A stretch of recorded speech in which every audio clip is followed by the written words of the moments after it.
Bambaataa, ain't nothing but killers in the Zulu Nation.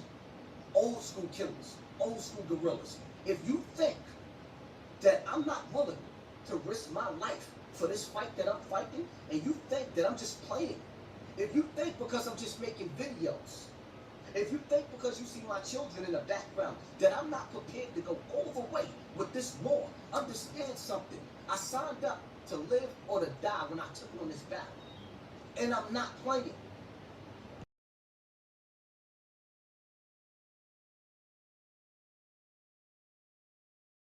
Oh, Bam got to me, I was already got. I was broken in as a little kid, starting at about 7, 8 years old. It was like I was already old. I was already mentally messed up. From having a mom that had the weight of the world on her shoulders. There's no boyfriend that we see. You have multiple partners. When you get up, your thing is. Everybody loves Bam, he's a celebrity. So what you do? You have all these young boys come hang around your house. You get the answer, you get the truth. And you still standing by Bam? Question. Has anybody ever seen Bam with a woman? Your name is Africa Bambaataa. You claim Islam. 1 minute you do, 1 minute you don't. Everything about you says no homo. Well, it's supposed to. Where's your wife at? When you expose a pedophile, you expose them. That's the bottom line. Bam done touched them since they was little kids. Some of them were killed for them. On some beast of a nation shit. He raised them as little boys.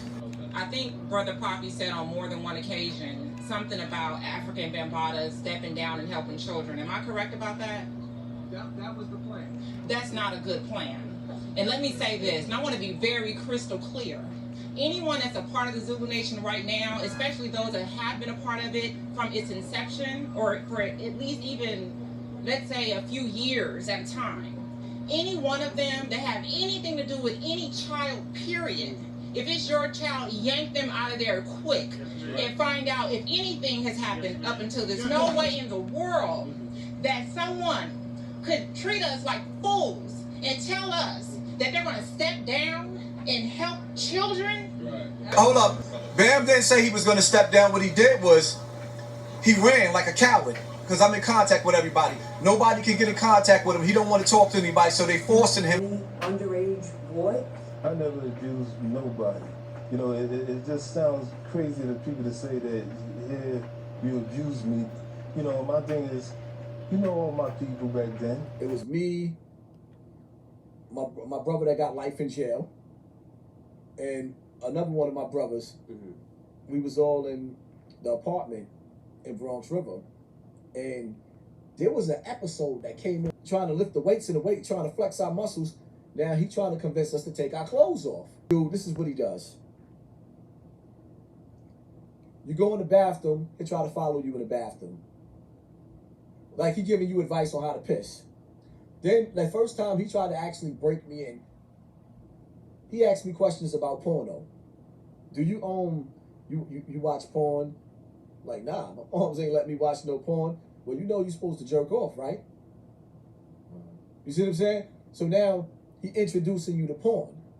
And then while he's introducing you to porn, he pulls out the black book with all the Polaroids in it. And in this book, this book, you can never forget this book, because you see every gangster nigga, I'm talking about killers, he caught them around the same age I was. Just all types of foul shit. You see what I'm saying? And it's like whoa. In there, watching him giving these older niggas oral sex. Dudes that I looked up to molested by Bam. He's supposed to be Bam's cousin. Tafik's younger brother, Ali Baba, molested by Bam. One day, I'm not gonna call the other name out because dudes got sons. And I realize it brings out a lot of pain, but me, Ali Baba, and another dude that just came home from jail for murder like a few years ago, whatever the case may be, now he's raising his children, proud of him. All three of us, we young boys, he got all of us up in there with a bottle of Vaseline and porn on, trying to jerk all of us off together. This is what the niggas. It's a lot of stuff happening with you, man. A lot of allegations against you, man. What do you want to say? I definitely say that this is false allegations that's being put against me, and a lot of lies, and it could be me today and you tomorrow behind this. Because I'm still being relevant today, trying to do things that help people all across the world, trying to start a hip-hop museum, fighting in Colombia to bring people back safely in the streets of of the crime of killing each other. The type of craziness that they've been trying to put by attacking me. And you never touched him inappropriately? I ain't touched this brother whatsoever. But what people don't understand is before Bambaataa came along, I was already being molested. So in that situation, it made it easier to break down the boundaries for him to come along. I was already being molested. Third person that molested you? You would say? About third or fourth. It was a about girl, third or fourth. Then it was a family. It was about third or fourth. Then it was a set of sisters. Any criminal charges filed against Africa Bambaataa at all? Absolutely not. Meeting that we had, that he was going to step down. This was going to be his last year. He said that he was going to open up or start some type of center to help kids that was affected by child molestation. This is why I let Bam off the hook, because he agreed to this in front of the council, that he was going to do something for the youth. He was going to step down and he was going to go get counseling. He never did none of that. When I took the video down, I went back up. I called Bam on the phone. I'm like, Bam, I got a phone call saying brothers are supposed to move on me. What they talking about, Bam? Everybody felt like it's my fault that Ron Savage, because he came after me. He didn't come before me. My video was out first. I took it down. So my video ends up going back up at the same time that Ron Savage comes out. And I'm like, whoa, okay. I completely deny all type of accusations that's being put against your brother, Africa Bambaataa. I was a dancer, break dancer, electric boogie, and I had a partner. We would dance together, and people would crowd around. Bambaataa at that time had the record, Planet Rock. Get in the industry. Give it to Bam to take to Tommy Silverman. So when I called Bam, I told him who I was. So-and-so was my friend, da-da-da-da. So we talked about music, and he asked me what I was doing. You know, this is a little more than 30 years ago. I don't know exactly what was said, but it went something like, you know, what you doing today or whatever, and come on over. Well, okay, so he invited you over to his apartment? Yes. Okay. Yeah, it was in the Bronx. I know the exact location, everything, the floor, everything. You know, he whipped his shit out and told me to whip my shit out. And I know your listeners, because they chopped up your other guys, whether you believe me or not, when you young and when you got a celebrity or somebody famous, and if he had drugs, if he had orgy, I would have probably got down with anything. He made it seem like it was cool, it was okay, and it was just between us. He masturbated me, and then he asked me to go down on him, and I did. And then, but he was more interested in going down on me. Okay. And then it stopped. I mean, it went on for, I don't know, 15 minutes, 20 minutes, I don't know. Now, in my mind, again, I'm just telling you what a 17-year-old, how a 17-year-old think. I got a secret with a star. Yeah. I'm in. And then I left. He put me in a cab. He gave me money for a cab. Okay. And I think that's when he told me, at some point he told me, because I was trying to push the music, and he said, I'm not doing you no favors. He told me the third time, and he wanted me to recruit, bring somebody over. And this person was another homeboy who I didn't know what his preferences was. But who cares when you bring them to a star? I didn't discuss it with my friend, and my friend reacted just like how I reacted. And he sucked my friend off. He was more interested in sucking my friend off. And when we left, we both was just amazed, like, wow, we got Africa Bambaataa sucking our dick. Ain't nothing but killers in the Zulu Nation. Old school killers, old school gorillas. If you think that I'm not willing to risk my life for this fight that I'm fighting, and you think that I'm just playing, if you think because I'm just making videos, if you think because you see my children in the background that I'm not prepared to go all the way with this war, understand something. I signed up to live or to die when I took on this battle. And I'm not playing. It's my government. When Poppy came out on social media, I exposed Africa Bambaataa. My father, I love that The man. baby section of YouTube talk about Bam, but we don't want to talk about an old senior citizen man that's damn near on his deathbed. I don't even know or give a fuck about Bam. Fuck I look like. I won't say what networks they work for, but I wasn't in a position to do a documentary, but they were already like at these networks and told them, have you heard this? And you guys need to cover this. So they ran it by their, producers and people like that. And nobody was interested. No one wanted to take this story on. And it just kept unfolding. So then here comes Hassan Campbell and other victims that Star had alleged going to do it. I'm going to do it because these people just don't understand how massive this story is. I put it down for a while. Like, I ended up putting it down for a minute. And I told Hassan Campbell that I was putting it down for a minute. I was like, it's just too much, because even at one point, lawyers, legislators, victims, all pushing for this legislation. And the film, I wanted to be part of that voice. I had no idea this whole world was going on about adult survivors. Fundraiser, it raised $1,800. And part of that was because Hassan Campbell had changed the conversation to wait until my documentary come out. And y'all gonna see when my documentary comes out. And him and all the people he was beefing with, and it wasn't about the Child Victims Act anymore. It wasn't about bringing Bambaataa up to face some kind of legal repercussions. It became about the documentary. Like, the documentary was going to make the case against Africa Bambaataa. Mud. I had a title, Trapped in a Culture, that got dissed. So the Zulu members, I know we'll get to 14th, and then that's it. That is it. It is then August 14th. Created this entire persona of Africa Bambaataa just being the biggest, baddest person ever, and you don't ever want to mess with Africa Bambaataa. But as you start to talk to people who are there and who know these people, and even in Lord Sharice, and Africa Bambaataa had a very soft side. Like, he was a very nice person. He was there for you.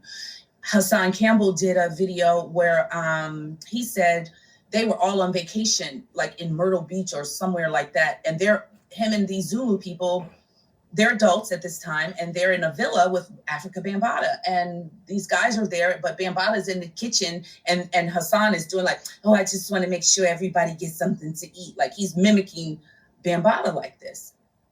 All these hardened criminals, all these gangbangers, all these macho people, and all these killers and all this other stuff.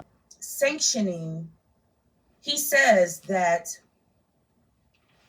that Bambaataa calls himself the Amun Ra of hip hop. And so Amun Ra is the same as Amun.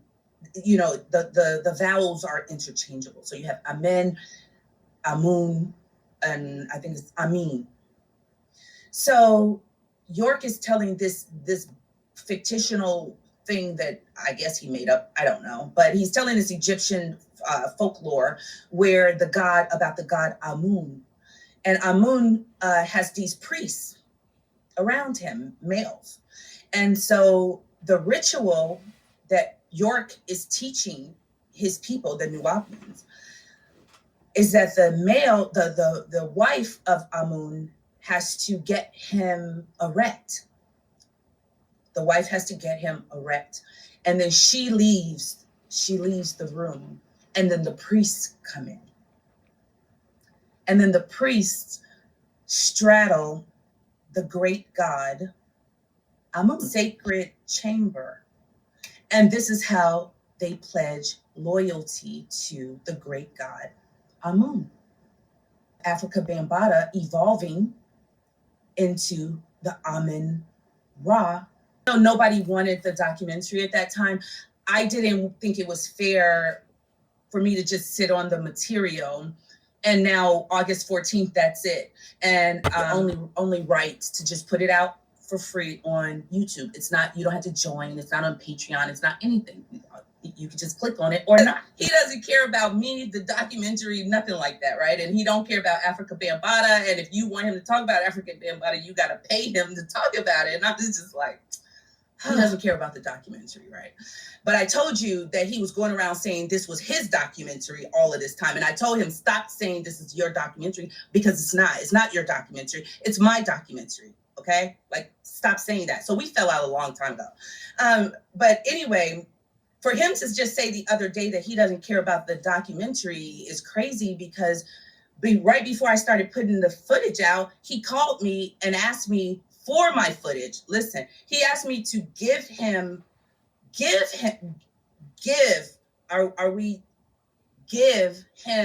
my footage so he could put it on his Patreon. I spoke with the lawyer. I answered about 20 to 30 questions, but then I couldn't answer the rest of them. So I said, listen, I'm going to call you with him on three-way. I called Hassan, he wouldn't pick up. I called him again, he wouldn't pick up. The lawyer said, listen, when you get him on the phone, you call me back. Called Hassan later that day, I got him on the phone. Yo, listen, man, I just told you I was calling the lawyer. I was just trying to call you with the lawyer on the phone. Oh, word? Yeah, so listen, I'm going to call him back. It's a couple of questions that you got to answer. All right, okay, hold on. No, hold on. I can't do it now. I got somebody in the house fixing my door. Fuck that door. This is more important. Yo, let's just do it later. I'm calling him back. He's not answering. Call my lawyer. Yo, listen, I have to do this another day. He comes. I call Hassan. He answers. I say, yo, listen, I've been calling you. Why you ain't picking up? I told you I had the lawyer on the phone. We're going to talk. He says, yo, I said, matter of fact, don't forget that. Let's go down to the office together. He agrees. Long story short, the shit never happened. Because I tried to call him back again, he wouldn't even answer the phone. I know him. And I know the games he played, and I know the psychological effect that's going on in his mind, and I know what happened to him. Left him. He feels his mother left him when she died. Even while she was here, he felt she left him because a part of his life he has given up that he felt his mother knew about but did nothing about it. So that's why he was so easily able to disrespect his mother. This is the man who he looked up to his whole life. He was a father to him. He left him. His lover. There was no goodbyes. There was no kisses. There was no closure to it. Bambaataa, I'm only talking facts. You don't stay with me, I'm going to tell people you raped me. Bambaataa know he didn't rape that boy. He know he didn't rape him. Record. I'm telling you facts. That I called the lawyer. I put the lawyer on the case. The lawyer was going to take the case. That boy don't want to go to court. He don't want to face Bambaataa because Bambaataa going to show and prove that there was no molestation. I wasn't messing with you when you was a kid. When you was a man. He got pictures. He's upset that Bronx River turned their back on him. So he said they turned their back on him. Because they don't want to go along with the bullshit. Here we have a kid from the projects who thinks that he's a gangster, that he's tough. He finally meets a woman who men, most men, get our first boy. We want, that's little me. It's my baby. You know what I'm saying? When they grow to be a man, it's my little man right there. We make them men when they want. Yeah, that's my little man. So to see his son turn into a transgender played a part. His son left him. I left him. Then he feel Wax Dog left him. He feel Mayday left him. Sinetta left him. In which all of these problems that's happened in his life, they never left him. He pushed everybody away because he wasn't dealing with the root of the problem. Manhood to another man. And now he's ashamed. So he cried out, molestation. He raped me. He died me. He did. And he does all of these circus acts, right? And never get to the root of the problem that I got talked and tricked out of my asshole. It's on camera.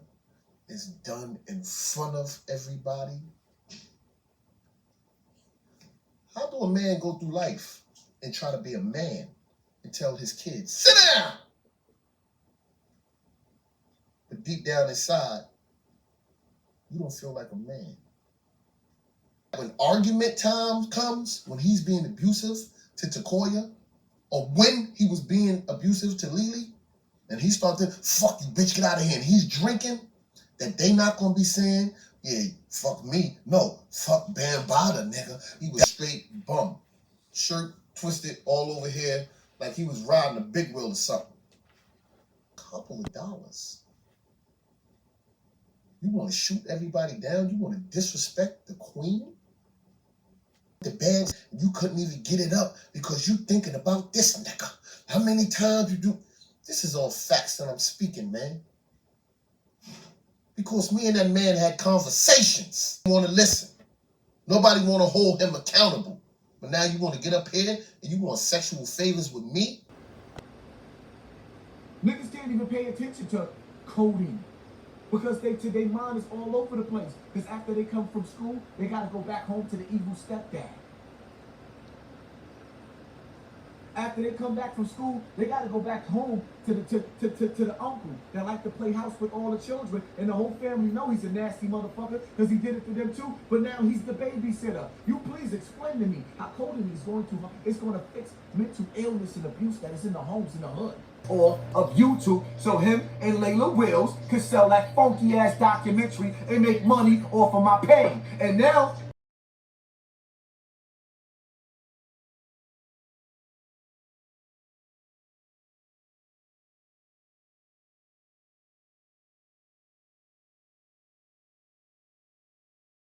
Bam stopped paying the nigga rent. Bam stopped paying the nigga car note. He's mad. Oh, he stopped getting, no, he liked that shit. He did. If you look at the nigga features and all he do little girly shit. He's on some girly shit. So, mortgage and all that. And he got mad and he exposed him. He took it down for a while because him and Bam had a meeting. And he was like, you know what? He was in the meeting crying and all that dumb shit. I'm sorry, and then he put the shit back up because Bam didn't keep his word on paying the rent. That nigga's a fool. He